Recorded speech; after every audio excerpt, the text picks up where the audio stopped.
ताबीरिबा ख्वाई पुमनमकपु इकाई खुमनबा उच्चबगा लोइनाना जिनेस मोइरांग स्टोरी टाइम की मैकईदगी अहानबमक्तदा नुलुकना खुरुमजरी चैनल असिबु नुंसीबिदुना सपोर्ट तौबियु सानबिदुना लाइक शेयर सब्सक्राइब तौबीबगा लोइनाना बेल बटन आइकॉन अदुसु ऑन तौबीरमु मसिना चैनल असिगा अनबु वरिसिंग थागलकपा मतमदा अदोमगी फोनदा नोटिफिकेशन लाकनबगी दमक्तनी ngasisu mayamgidamak anawari wari mapuduna lakchari haujik taminarasi maku mang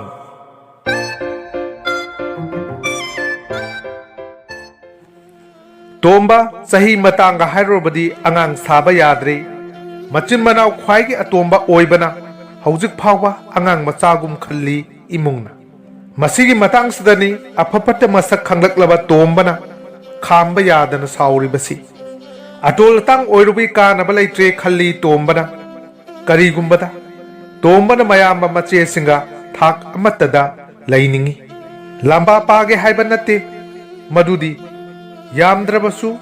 नाखै अमा सेंगना मनिंग तमजनिंबगी इखौ लांबा अदुनी तोंबा बिए तमली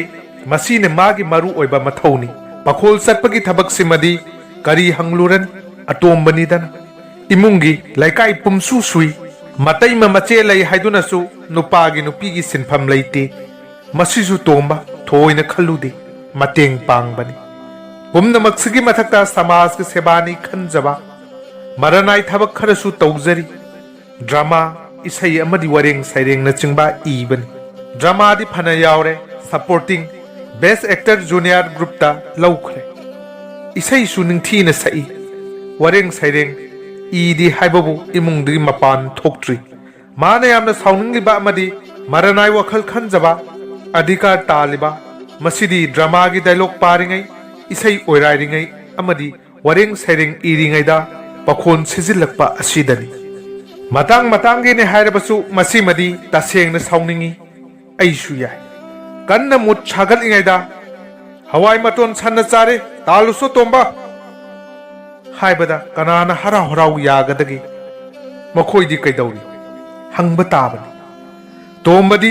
अतोंबनी अदुना मथंत मथमोय सिक्चंदुना खांगजै मसीगुम खर लई मखोइगी इमुंगदा करी तौरी हाइब याबा मतांगला नत्तब्रा इखल खन्नदना याय हाइदुना ममित मना उइसिल्लगा पखोल सिजिलक्पा हाइ खरग लोइरे खनबा हाइरुरबसु कनाना खंगनी हेक महाइबा जिंदा पौदा नरुरे नथक अहलगा हाइदुना तथी तथी मचैबा करीगुंबदा तोंबना ngамदुना लाक्लबसु लेंदब पोती नत्तबनिना मुत्ती अदुम कायरे खोदौ सौगतलुरबनिना मुत सागतपदु अवाब ओइरे अदुना पखोंदि अदुम मचतपा मसीदसु अमु Chinda पौदानद्रिबा मखै चत्तबनी महाइबिबा असोमदा तोंबना मसिंगा फुदोक्तुना मथमोय सिक्चिल्लिबसिदी खंबिदे ngasisu ayuk chakcha toklaga phamungda dialogue ngahak oiraringayda pakhol manam manam sijilakpadagi tawpham khangdaduna tomba phamungda adum tumsil khalli masina khwaidagi pharabani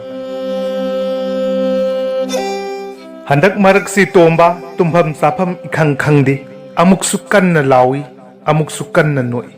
tomba angawbadi natte ngawning lakpani imung sida leiriba masagi phibamna imungi mina hai तोंबदी अतोंबनी अंगांगनी मानब याबा नत्ते तोंबना खल्ली मानब याद्रिबना करीनो अइना माननिंगलिबना करीनो तसेंगना तोंबना पुरिबा अतोंबगी आर्थगा इमुंगना पुरिबा अतोंबगी आर्थगा पाव फाउनदे मसिनी तोंबगी फिबम अमदी इमुंगी फिबम कलई मतै म लैबना मयामन मथौदा पुकनिंग चंगना लैताना लैरिबा मवोंदो निंगसिंग लई तोंबसु मागी चानबीबु अमुक्सु अवाबद निंगसिंगबा तारगद्रा खंजै मयेक mason यावदना इसै मोंदा नुंगाइना ngangi थवाई ताना नुई नुपी थीरगे चप युंगना खल्ले अमुक्सु यानिंगदी लापना थमखी अहिंग कया तुम्बा चाबा खंगदबा मखै वरेंग सैरेंग कया ई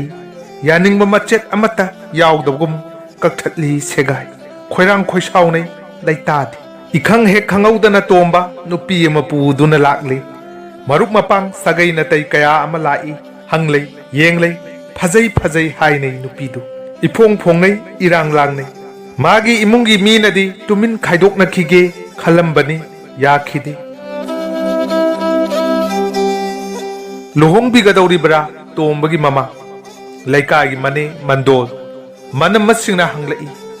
तोंबगी ममा वा ओइना लौदे साउखिबन महानी फी फी कामी करी चागे तौज सारिबन इमुंगी मी अमत्तना यादे साउखिबना मयामबदी नुपीदुदी लायरदना तोंब फाव हन्ना येंखिद्रे मपादी वा मत ngangbiragлагanu नखोइना थोकप तौ हाइदुना तोंबबु सीख्रबगुमना खल्ली कनासु थोइबीद्रे मागी अनौब खोंथांग असिगी वाबीबदा तोंबगी इमुंगदु प्लेकना नाबगुमले इबे मनंगबु मसा फाव मबुक थन चाबा ngamjadriba जीबसिदा लाक्लिबसिबु ngaurabro मामाना हाइरि साउनुको नखोइनिगिनी हाइरिबसि नुपी मचादु इकायबना तौफम खंगदी लुलुकना खांगे इमुंगसिदा कनाना कनानो खंगजबा नत्रि ngasiदा थुंगजरकलिबिनी ngamni haiduna lakliba natro matai mana amuk hairi ngamdori dubu kaino tombagi mamana iping ping na hairakpani chara henbaro mamaga matai magana aw othong sanaraga dombagi thamoi puba ngamde ningkhai rei hayoi bema nungsit phaduna sabasibu yabro mache na muk notchile handakti tomba khangba ngamde ताइनफम खंगदना लेरंबदु मचेद ताइनरी इचे अदुमना हाइबीगदब नत्ते आइसु खंगी थिबोंग पुद्री साउनिंगब पेंदबना पिक थल्ली मखा ताब ngamdi मचिन बांदी थोक्तन खंजै मसाना ज्ञान ताजरबनी नंगुम मेट्रिक फेल नत्ते हे हे ngakha nang nusu khumba sai याद्रग तोक्चौ नखोगिदम हाइबीबनीना फेट हाइदोक्तोना सत्की मचेदु अदुबुरा लोइना खंगनरबा ngakсida असावब फाददुना तोंबना हाइरि उरई नुपी अदुना पीना चोटलबा ममाइदुदा वारौना येंगलकपा थमोय काय अमुक कहेना नुंगाइते तोंबा मतै मदु करिगुंबा खरा हाइसिरा खंजाना दुना लेरंबनी तोंबगी मवोंगसिदा तल्ला माले अतोप अमदा हाइरि फरे फरे इबुंगो इनाव ज्ञान तारी पोनी अखोय लाले अखोय लाले अदुमनसु हाइबीनु इतैमा मुरुम मुरुम सोली युमजे थादोक्तुना चटखिदना असुमना तोंबना थौना फरकनी खक थाजरुदे इपंग पंगना इंगाव ngaवना लैजरंबनी मागी मतांग यौरक्तुना तौरिब्रा ममादी ngakpana लोइख्रे मचाबु संगट्रिक येंगदुना लै मतै मदी तुमिन थोखी कादु पुंगचिक ची नुमित हुमनी सूरे नुपीदो ममा मपाना लौखिबा मखोइगिदी लोहोंगबदा ताई मांगबा यादे अदुबु होय माय अमता हाइनदे मखोइसु दशा असि तारमगनी सावरमगनी चैरमगनी इबुंगो नंगबु ngaurabro करीनो तौरिबा सिबु मपुकनिंग नुंसीखिनी खंदुना थेमजिल्लई ममाना इमुंग हुपना थौसाबीददुना खामजिनबिद्रबा थेमजिनबिद्रबा हेना फत्तबा ओइरकनी खंग थेमजिल्ली खामजिल्ली हाइबा याबा हाइ बियदु लोसिनजरबदी खरसु फगदबनी बाप इता ताना नंगना तौरकलिबा मवोंगसिबु इतैमसु यावसिल्लै मपुकनिंगददी हु तरेट खाइ हाइनिंगदबना नाइ मयामबनसु थौसाबीद्रे मतै मसिदंगदी होइगा माइगा तानबिबा मयाइ मचिन मनाव नुंसी चानना लैमिनहनबा नतना नुपी माना कैदौना गदगे इमुंग सिगी मौ ओइरिबनी हाइना खिनी खंदुना हाइरकपनी हाइरे नंगना यारबदी खरा तपना होंगबसु मयाइ असेंगबसु मसिगिदमक्तनी मखोइना तोंबदा असुक यामना थेमलिबसी मखा तारई फरबसु फत्रबसु नंग अंगांग मक्ति नत्रबनी वखल खनबा ngamlabani matay magi aroy bohaisda tomba khajik nokningi khumlai ai su khangi ai angang natre matay ma makha taba ngamde phare phare hairam laga thokminakhi mamag nason pikna haina khibatai khamba yararoi ma tomba lohonglei thoidokpa imungi pakon thabak ingkhang leijarabasu wareng sereng iringay amadi dialog isay orayringay san na haway matondi sakidre kaya da nungay rabano asum na nungay ringay matam sidani magi imung na to manang nupi thirabani hek hairiba imung gimina karigi ningsing birak libano tomba sukhangi mathanda khanjai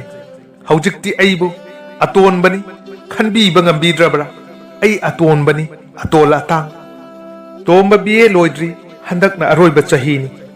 nal khabarda thabak ki pham khara kauki piyugini interview yaurui khalakti ngarang tu su ama yaurui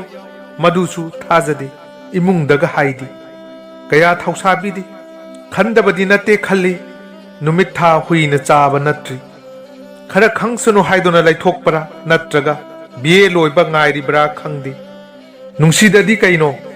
machani manawni khwaigi atombani mamaga leiminaga dauribani tombagi nupiru phai wadi kaya ngangdi mathanda pangsusu pangnomnom leijaba miyoini masu imung sigi mawongda ikai hangoina khrabani atatai oina tombada thabak ama taunanaba kanna taksinjai adubu paisadi yaudabani karidi tauni haujikki matamdabu magi nupina nungtigi hajilakpadu tombada thauna ama pibadi lairadana tanthaba amadum ohelle hainabi amadum oikhrabra khalli tombado amuk kaya kuina asumna laikhigadage khanbada drama isaida pukning changba ingam ngamdi ngasisu drama tamba halaklaga phamungda changlaga pothari magi nupisu inaknakna chokri amada phamduna samtu loli tomba magi nupida pukning changdi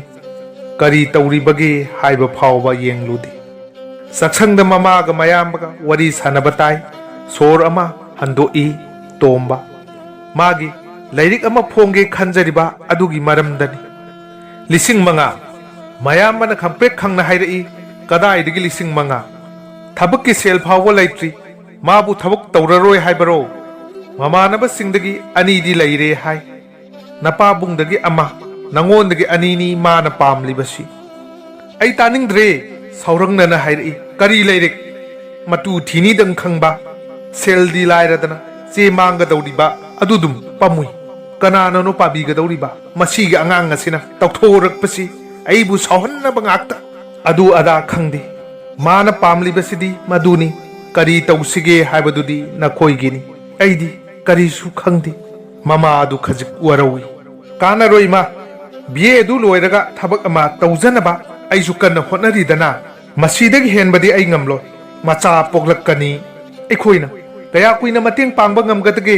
phongge hairabasu hayeng thabak ka tawraga phongu hayo ingao ngausinnaradana murum murum solaga makha tarai matal tallaga kabi sabadi yaro man matu thiramdrabadi hoiga maiga tanaduna tawrumgadubani nese ningamdan makha tarai atomba nangi nupi thibagi matamse ima yaningdi ama tawbagisu nupi thiba aswai phau chatlubagisu nupi thiba tomba kuina taba ngamde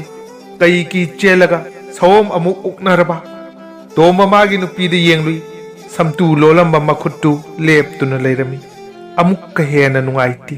punsigi kallaba maisa karamna naujaribi thamoina khangduna leiramgani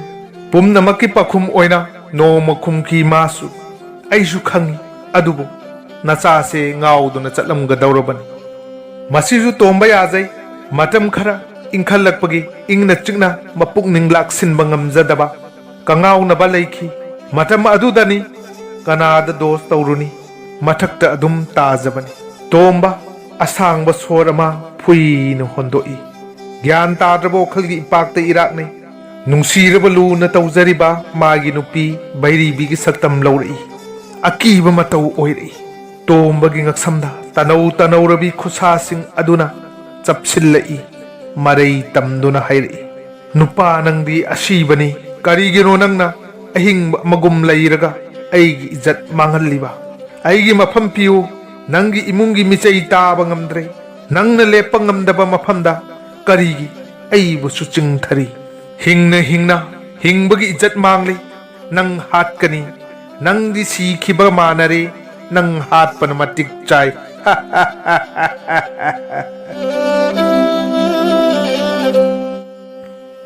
Nang chalo khangai hairei tombana puungningi wahi chinban thokre gyan tare magi nupina kari khalamgani magi nupi kari su khumlakte tombada mamai laisilai kadai chatlu hairibano hangba mali chatlo itei mana chak thongli base mateng panglu so ne hek tai adubu khangi magi nupina pakhum asi pelamloi haiba magi nupi chatkharbra chattaribra tomba yengludi ai hayeng yumda chatkani tomba swai lawi nangi awat palising ahumdu laurugani tomba yengthok lui magi nupi leiramdi thongi padardudi haiduna leiramdi ibungo matai mana tomba bu hawdoi nangdi tumli boyre koithi thiruri chakcha tokpaga tumlira hawgalune nasadu phararoi tomba hawgali iruja thokluro aduga gas loikhre amukta lauru hairam laga matai ma thokki mangniko khanjarei tomba ningsinglei mathang mang oijarabasu magi chanabina oikiba phibam adudi khalluraga pukning nungsire khankai khalluraga hakama machallaga lukhumda leiriba singjangduda sangtrit yeng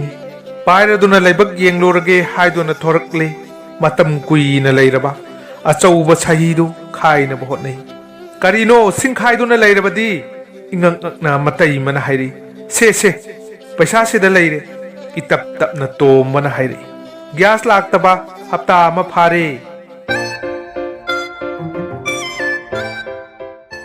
khwai pum namapu amukka hanna Dinesh Moirang story time gi maikei dagi wari asibu hawudigi loibu phawba tabi bagi damak ikai khumnaba utchai athuba matamda anobu wari amamuk puduna lakchage ngasigi oinadi mayamdagi kainanabagi athang nijari pinabirasi